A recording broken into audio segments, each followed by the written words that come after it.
खुलुमबाय जोंनि बर' हारिनि गासिबो रायजो राजाफोर दिनै आं मादै अनुप्रभा इस्लारिनि न'आव दंफैयो मादै अनुप्रभा इस्लारिहा गोबां गेदेर खहा जाना थांबाय गोबां गेदेर जाथाय जाना थांबाय 4 लाख रां 4 लाख रां सासे दुथां डाकु सासे सिखावा मादै माने अनुप्रभा इस्लारिनि एटिएमनि एकाउन्टनिफ्राय बर'ना लाना थांबाय जाथायखौ मादैया खोन्थागोन आंबो एसे खोन्थानानै होनि गोबाव सम जाबाय निउसावबो होबाय बाट बेखौ हमनो हायासै बाट बिथाङा दायो भिडिअ बानायनानै बे मानसिखौ हमनो नाजादों नैबे स्क्रिनाव होनाय दायो गोबां डिटेल्स दं बेयावहाय नैफोरो फट'फोर आं बेखौ सिगांग्रो खोन्थाग्रोनोसै दे एसे जुम खालामनानै होदो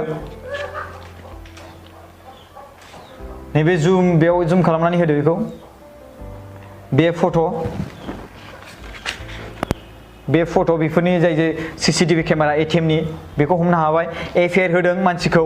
एफआईआर होनानै दिनै बेफोरबायदि माने प्रुफखौ मोननो हादों माने फट'फोरखौ मोननो हादों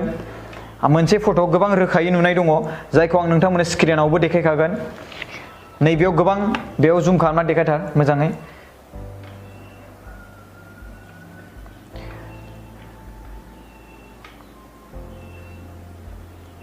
So बेनो आरो बे नैबे पासबुक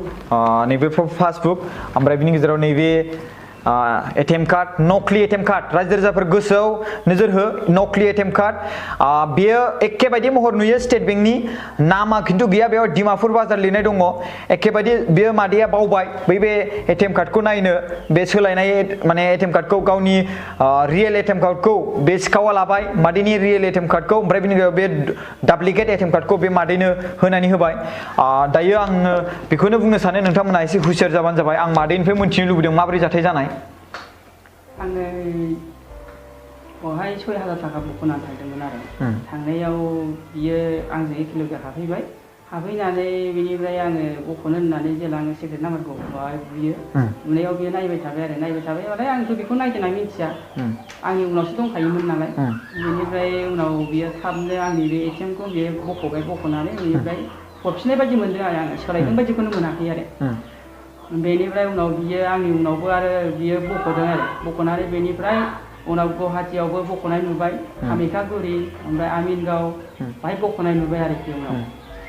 नैबे मेनेजारजों आङो जेला गासै 4 लाख आरो ना गासै 4 लाख आरोखि आं ओमफ्राय जेला आं बेखौबो मिथिनाय नङामोन बे 4 लाखखौ बख'नो होननानै थांनायावसो ओमफ्राय सारा होनबाय आरो बे 4 लाख थाखायानो गैला नों माखौ 4 लाख बख'नो नागिरखो 74,000 ल'सै होननानै बुंबाय 74,000 ल'सै होनबाय आरोखि मारै बिदि जाखो होननानै उनाव आङो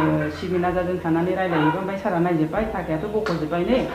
एखेबारे आमिनगावआव बख'नाय दङ कामाख्याआव बख'नाय दङ क'क्राझाराव बख'नाय दङ सीसीटीवी भिडिअखौ देखायजोबदोंना बेखौथ' देखाय सीसीटीवी माबानि बेखौथ' गासिबो देखायजोबखादों ना बख'नानै आरो बेनिफ्राय उनाव आङो थाखायाथ' गैला जाहैबाय नालाय लोगो आङो थानायाव एफआईआर होदोंबाबो गुरुत्वखौनो लाखाया आरो बिनि थाखायनो दायो बेबायदि दा ओंखायनो आङो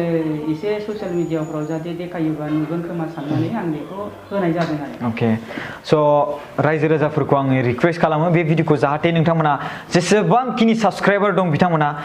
बे भिडिअखौ शेयार खालामो 1,39,000 साबस्क्राइबार दं आं नोंथांमोनखौ गोसो गोरबोजों आं बे मादैनि थाखाय नोंथांमोनखौ आं रिक्वेस्ट खालामो जेसेबांखिनि नायदों बिथांमोना ससियेल मिडियायाव शेयार खालामनानै होयो जाहाथे आरो नोंथांमोना बे भिडिअखौबो डाउनलड खालामनानै माने आपल'ड खालामनानै होयो जाहाथे आं बेखौ नोंथांमोननिसिम गोसो गोरबोयै खावलायनाय थाबाय नोंथांमोना जुदि सिनायोब्ला नुयोब्ला मादैया बुंदों कि जुदि मानसिखौ सोरबाफोर हमना होयोब्ला माबा मोनसे बान्था होगोन बे बान्थाखौ दायो एनाउन्समेन्ट होथ'वाखै येस आं बेखौ गेरेन्टि होयो नोंथांमोननो जे मादैया माबा मोनसे नङा माबा मोनसे बान्था होगोन जुदि नोंथांमोना मानसिखौ जुदि नुनानै जोंनो माने खबर हरनो हायोब्ला हमहैनायाव मदद खालामोब्ला स' दायो आं बेखौनो रिक्वेस्ट खालामो डिमापुर हालामाव जेसेबांखिनि रायजो राजाफोर दं बर' हारिनि आरो जेसेबांखिनि बर' रायजो राजाफोर दङ आसामावनो जा बिटिएडिआवनो जा जेसेबांखिनि एरियायाव बर'फोर दं बिथांमोना जुदि बे चेनेलखौ नायोब्ला बे भिडिअखौ नायदोंब्ला आं गोसो गोरबोनिफ्राय फेसबुकाव जुदि नायदोंब्ला आं गोसो गोरबोनिफ्राय नोंथांमोननिफ्राय मदद बेखौनो लुबैगोन नोंथांमोना जाहाथे बेखौ नुयोब्ला जोंनो खोन्थाहर जोंनि नाम्बारा जाबाय 7740039057 बेनि मानसिनि सावगारिखौ जों स्क्रिनावनो होनानै होखाबाय आरो लोगोसे देखायखाबायबो प्रेक्टिकेलि मादैया नोंनि नाम्बारखौ एसे होना होबा मोजां जागोन माने जाहाथे नुयोब्ला बिथांमोना खोन्थाहरो आंनि मबाइल नाम्बारा जाहैबाय 9435511837 आच्छा आरो खेबसेबाव बुंनो हाबावगोन ना आंनि मबाइल नाम्बारा जाहैबाय 9435511837 अके थेंक यू मादै मादैया गावनि नाम्बारखौ होना होबाय आरो जोंनि नाम्बारखौ आं खेबसे बुंबावनोसै 7740039057 नोंथांमोना बेयाव कल खालामनानै जोंनो खोन्थाहरनो हागोन गोबां लाजिनांथाव सासे हौवा मानसिया सासे आइजोनि रां खामायनायखौ खामायनानै दोननाय माबा मोनसे मिजिं थिनानै दोननाय रांखौ बर'नानै जानाय लाजिनांथाव माने हौवा माहारिनि माखासे खामानि